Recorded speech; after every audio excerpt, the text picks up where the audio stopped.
Burst pipes in Shau Wan triggers large-scale water shortage. Secretary for Development says government looking to step up involvement in building renovations.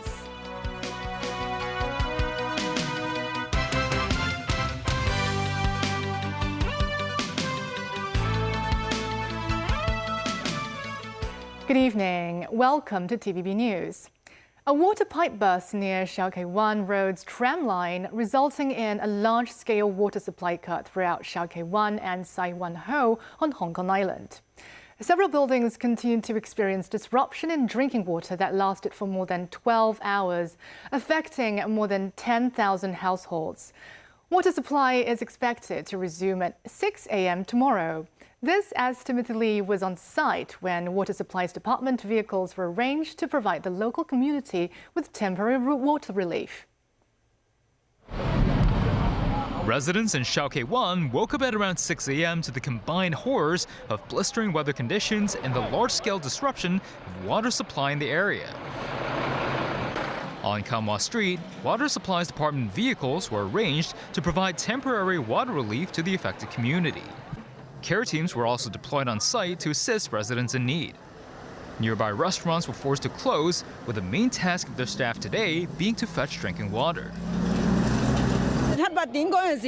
This woman says there were signs of a water supply cut early in the morning, adding that the water flow was exceptionally slow at around 7 to 8 a.m. By the afternoon, the Water Supplies Department deployed at least 12 water wagons, 100 water tanks, and arranged 10,000 water bottles to be brought to the area. Water bags were also handed out to local residents, with queues of people stretching all the way to Shau Wan Main Street East. This woman says she doesn't have a single drop of water left back home and desperately hopes the water situation could soon be fixed. While this woman says she never experienced water supply disruption in all her 25 years of living in Shau Wan. As you can see behind me, scores of Water Supplies Department staff have been deployed to Shau Wan this afternoon to alleviate local residents' water concerns. The department said each resident is permitted to take 1 to 2 bottles of water, but stressed exceptions could be made for extraordinary circumstances. This as the water disruption area stretches from Minghua Daiha on Akungam Road to Felicity Garden on Taiwan Street, with more than 10,000 households being affected. The Water Supplies Department emphasizes the disruption issue lies with the age of the district's water pipes. Initially, we think that because the pipe concerned is a cast iron pipe, and the cast iron pipe that is old material, have been used for many years. So when due to the aging, the material become brittle. And so it bursts, it will not provide any initial sign. So I think this is the difficulty that we need to handle. In the next few years, we will replace 8 kilometers of these kind of pipes all over the district. Meanwhile, the Water Supplies Department notes it will continue to work with the Eastern District Office and care teams to assist those with particular needs, including the elderly and business owners. Timothy Lee, TVB News.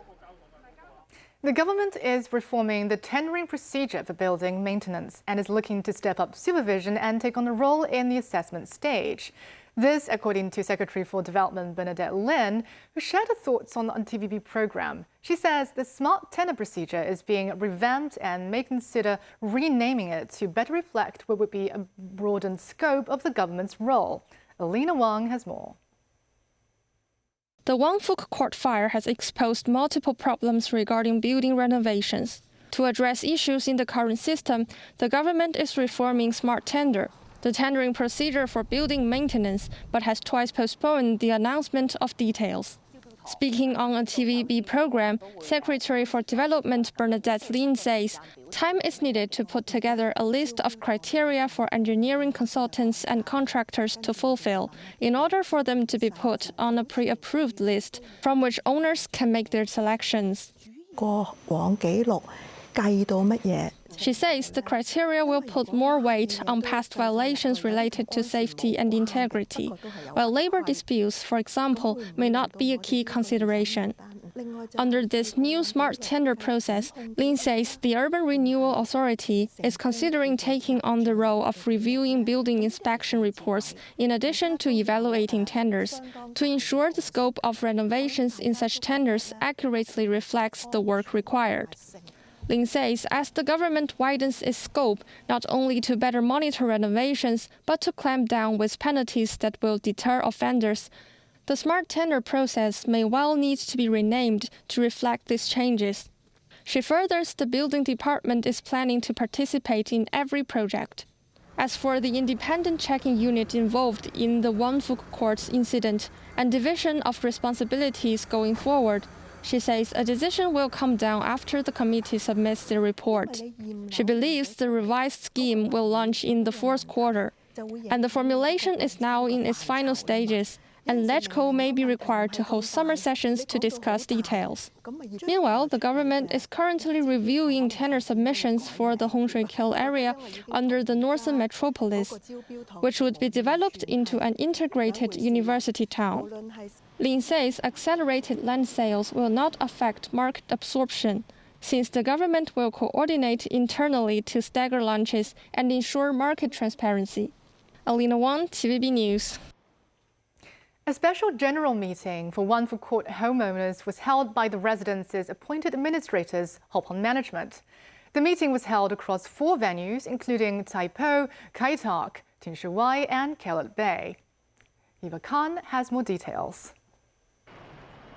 The meeting was arranged after many owners requested to know the status of their major repair fee refunds. They also provided updates on construction work and estate insurance. About 230 people showed up to the Tai Po meeting venue. By noon, over 28% of owners, a total of 568 people, attended the meeting across 4 venues. Mr. Hearn says he hopes Hop On handles this issue with a more humane approach, as those who have passed in the disaster also deserve an explanation. He also says residents aren't allowed to take away their belongings, and even if they did, there are no elevators to help. This former resident came on behalf of her neighbors as well, wanting to know how far their rights go and how compensation will be calculated. Like Mr. Hearn, she also wants to know when they will be able to retrieve their belongings, as she has already signed the letter of acceptance to sell her flat to the government. Mr. Liu had paid more than $100,000 and has yet to be refunded the entire amount. He believes a full refund is unlikely. Despite the long meeting, many residents left the venue even more dissatisfied, feeling that their questions had not been answered. Mr. Chan left the venue early as he found the meeting pointless. He says residents found errors in both Chinese and English versions of the audit report, as well as errors in dates. He finds these to be unacceptable careless mistakes. Mr. Liu, who we spoke to earlier, also found the meeting to be a waste of breath, saying no question was truly being answered. The next owners' meeting is to be held 2 months later, but he worries whether residents will still be homeowners by then. Owners were mainly told to look for their household-assigned social worker even when their situation was not relevant to the scheme, leading to feel like they were being toyed with. But there were some that remain hopeful. Mr. Law says this is the first step and he looks forward to the next meeting, adding that everyone was very courteous. He expects the government will quickly resolve the issue. As for now, everyone is waiting for the hearing report. At the meeting, Hop On reported that as of July 15th, a total of 1,732 refund checks had been issued, involving over $110 million. They are continuing to contact the remaining owners for collection through the One Household, One Social Worker scheme or district council members. With former homeowners not having a say in contract alterations, most here are hoping to see a fair outcome reached, keeping the victims and losses in mind. Hiba Khan, TVB News. The latest round of Israeli strikes in Gaza City kills at least 9 Palestinians, including 3 children, hospital officials say. A strike on an apartment in the Nasser neighborhood Saturday killed at least 5 people, including children between the ages of 8 and 18. 6 other people were wounded, including 4 children. Another Israeli strike hit a group of people in the Zaytun neighborhood, killing 4 and wounding another critically. health officials say. In both instances, the Israeli military says it was targeting Hamas in the area. Palestinians have reported an increase in the scale of Israeli strikes across the enclave over the past few days. Hamas and Israel have traded accusations of violating the ceasefire since a ceasefire in October last year. And still ahead, Ontario Premier says Trump blaming Canada for wildfire smoke is shameful. And LegCo members head to Beijing to take part in National Affairs study visit.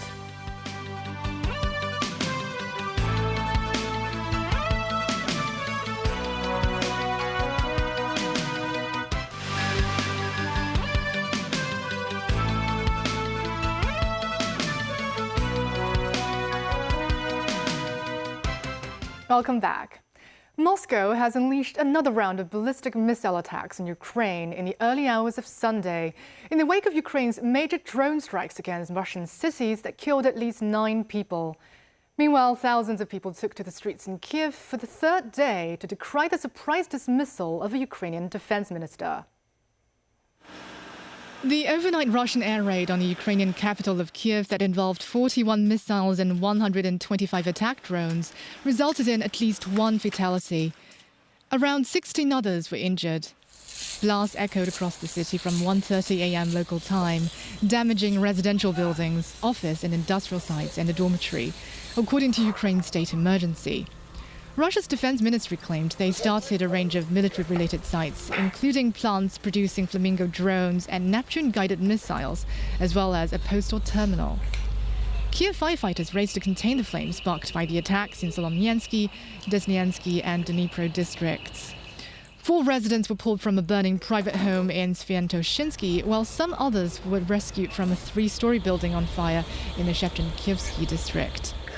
Earlier, President Volodymyr Zelensky remarked that Ukrainian forces have successfully struck targets near Moscow and in Tambov region that were elements of Russian logistics. Meanwhile, thousands of Ukrainians swarmed the streets on Saturday to protest against Zelensky's dismissal of the popular defense minister, Mikhailo Fedorov.